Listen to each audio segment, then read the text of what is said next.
Mistcutter Hydra and Stormbreath Dragon, and they can go under the monster's deck. So I think Mono Red, or Burn in general, is very well positioned. As you see, David Jones lead off with a Mountain and a Foundry Street Denizen.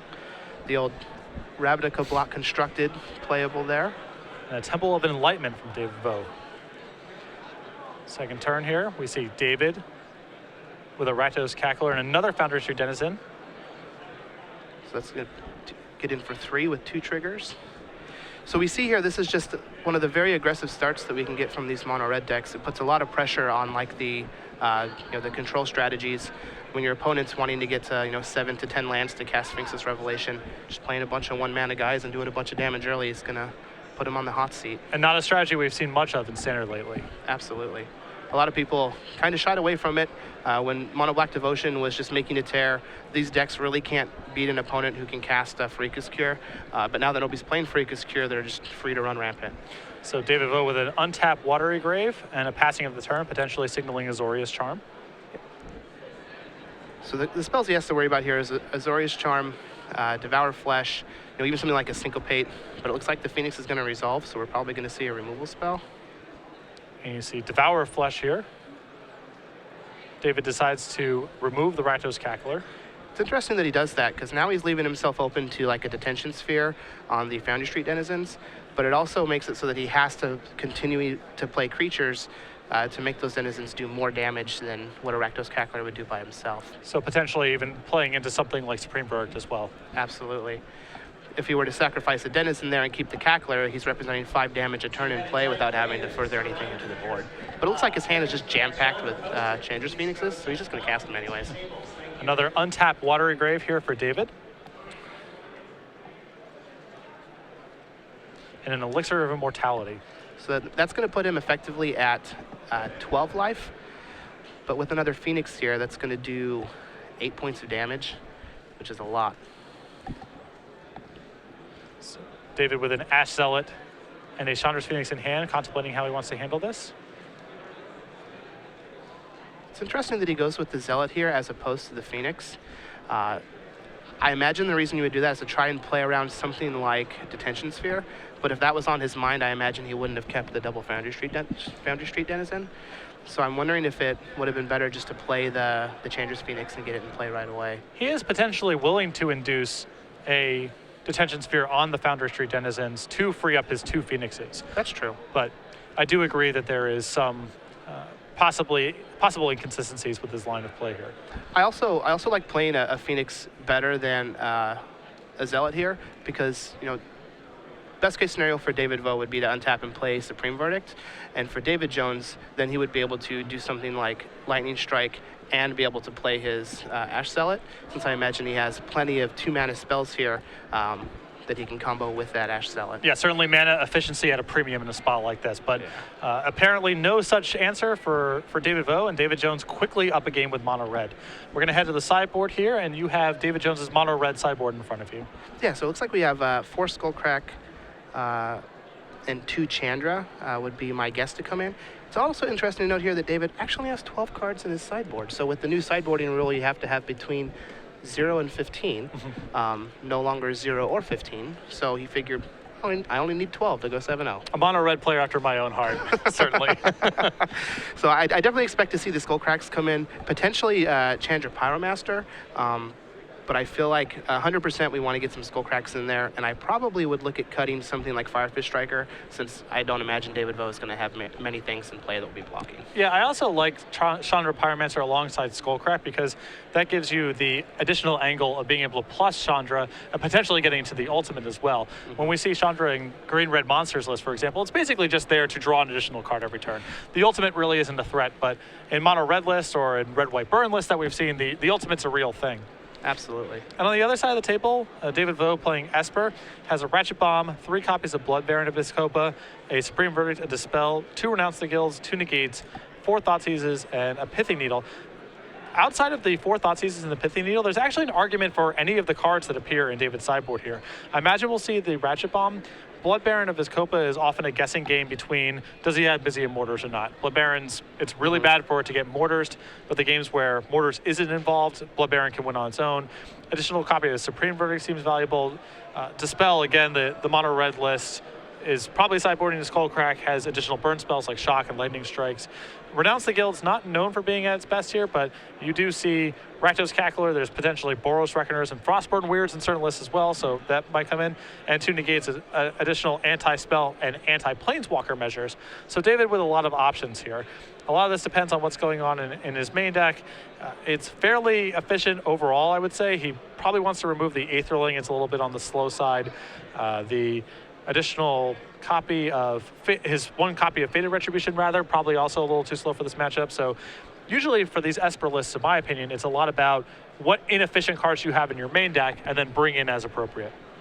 Absolutely. Now, it's also important to note in a matchup like this, his life is going to be at a premium, and being a 3-color deck, you notice there he did quite a bit of damage to himself with his Shocklands, which is something that we're seeing the format moving towards as people are getting more comfortable with how powerful these Scrylands are. People are playing more 3-color decks, doing more damage to themselves with their Shocklands, and something like a Rakdos Cackler deck is going to be preying on the people doing that. Yeah, it's really, it's interesting to me. It doesn't sound like a big difference on paper, but the difference between having a lot of Watery Grades and Godless Shrines in your deck versus having more untapped basic lands and potentially copies of Mutavault as well can really be the difference between a theoretical control list having a positive or negative matchup against something like Mono Red. Absolutely. Now, as far as for David Vo with his sideboarding, in these types of matchups, do you like keeping in Dissolve or do you like cutting it? I like Dissolve okay on the play. On the draw, I think it's certainly too slow. But a lot of the times, all the Esper deck is trying to do is bridge the gap to get to either Supreme Verdict or Jace, Architect of Thought. One of those cards is usually good enough to win the game, assuming you're doing anything in the meantime. So having something productive to do on the 3rd turn is really valuable. You can easily have too much of that kind of effect, but I wouldn't necessarily just automatically cut them outright, especially on the play. Definitely. I think in a perfect world, playing Esper against Mono Red, I would much rather have no Dissolves and a bunch more 2-mana removal spells so that I can play a Shockland tapped on turn 3 and be able to use a 2-mana removal spell to bridge that gap. But it doesn't look like he has too many, so he's going to be leaning on those Dissolves, especially when he's on the play. Yeah. And it's really funny, all these nuances you're discussing really make or break the difference for control match against a deck this aggressive. Absolutely. You say David lead off here with a Mountain and a Rakdos Cackler on the draw? The other card in David Jones' list that Dissolve is going to be good against is Fanatic Amogus. We didn't see it there, and we haven't seen very much of it since it made a giant splash in that first tournament after Theros became legal, but Fanatic Amogus has the potential to do a lot of damage and close the game fairly quickly if David Jones gets ahead on board. So it looks as though David kept a 1-lander here and spends the second turn simply shocking David Vo and sending in his Cackler, knocking David down to 16. Now, it looks like David Jones does have double Magma Jet in hand, so keeping a 1-lander with the Cackler and double Magma Jet on the draw, I think could be respectable since Magma Jet does such a good job at filtering the rest of your draws. And David Jones does find his second land.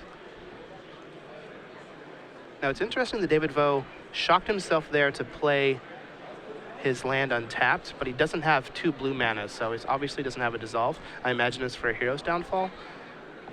And you do see Hero's Downfall in David's hand. So here's that gap being bridged. Hopefully we can see a Jace from David Vo, so he'll actually have a shot at this. And Basic Island. A Basic Island, a critical draw here for David Vo, giving him the 4th mana, a 2nd blue, and no damage, allowing him to play Jace, Architect of Thought, and plussing it. Basic lands are pretty good. They are certainly against decks like Mono Red, they are very good. So this army of 2/2s is going to quickly become an army of 1/2s. And it appears that David Jones is going directly at David Vo, knocking him down to 10. Now, this is the type of situation where Fanatic Amogus could be very, very good.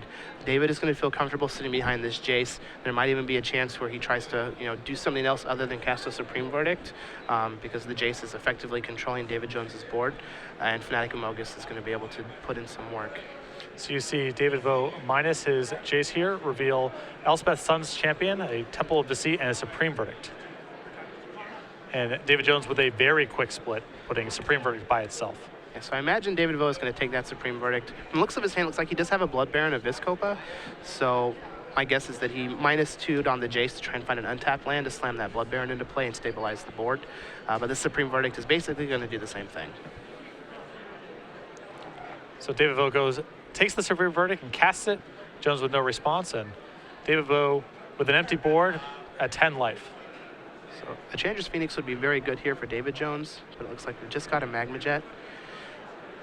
Now, I really like the underused play of Magma Jetting in the upkeep. If your plan is to do it for the turn to try and filter your draw, like he definitely could have used a land here to be able to start casting the rest of the 2-mana spells that it looks like is in his hand, and Jetting in the upkeep could have been very beneficial. Yeah, there's the risk of drawing a 3-mana spell maybe, but you know, overall I do agree that that line of play is underused and undervalued. It looks like he has a Skullcrack, which is definitely going to be very good at trying to combat the Blood Baron that's in David Vo's hand.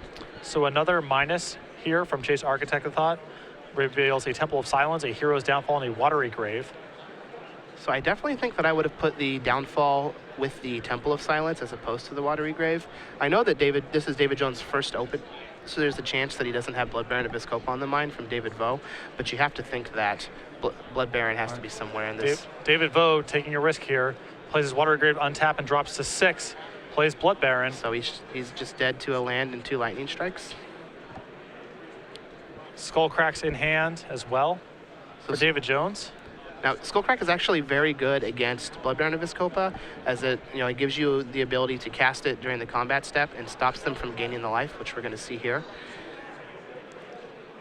So we're going to get a Revelation in response. So this Revelation in response will take David up to 8, and then the Skullcrack will cause him to fall to 5. So we do see that David Jones has a Magma Jet in hand, and it looks like there's another Skullcrack, so he's just 1 land away from being able to do 5 points of damage. So we'll see with that Magma Jet if David Jones has set up, if he can... Yeah, I believe he left a land on top with that Scry from the Magma Jet, and he did. So David Jones taps 4. And looks like reveals he's going to exactly go 5 points and to 8-0, and it might be his first open. He might only have 12 cards in the sideboard, but he's double drawn into the top 8. David Jones with the thumbs up and moves on to 8-0 with Mono Red Aggro, a deck that hasn't been on anyone's radar for a very long time. I believe that match was